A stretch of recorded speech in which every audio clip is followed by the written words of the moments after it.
นี่คือหนองหานสกลนครแหละนี่ตอนบ่ายวันนี้ผู้ข้ามาหนองหานเลยมาเที่ยวบริเวณหนองหานหรือว่าสวนผาแดงนางไอ่ได้มองนี้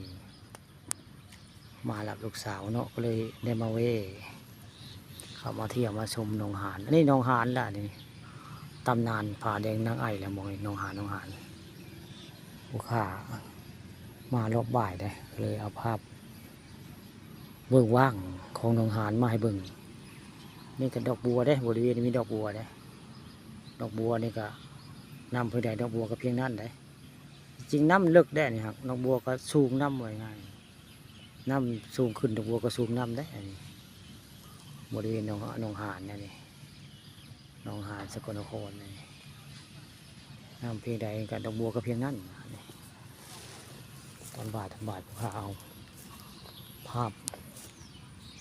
เรื่องจริงผ่านจอเนาะเรื่องหนองหานล่ะนี่หนองหานสกลนคร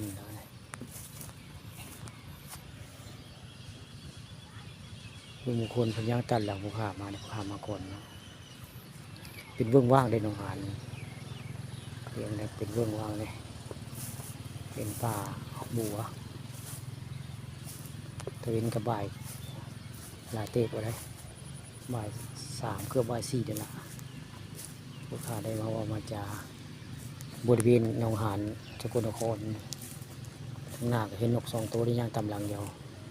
นกก็มีคู่นกกันเลยในภาษาอย่างคุณนกก็ยังมีคู่เลยพวกไปเดียวที่นก2 ตัวนกเขา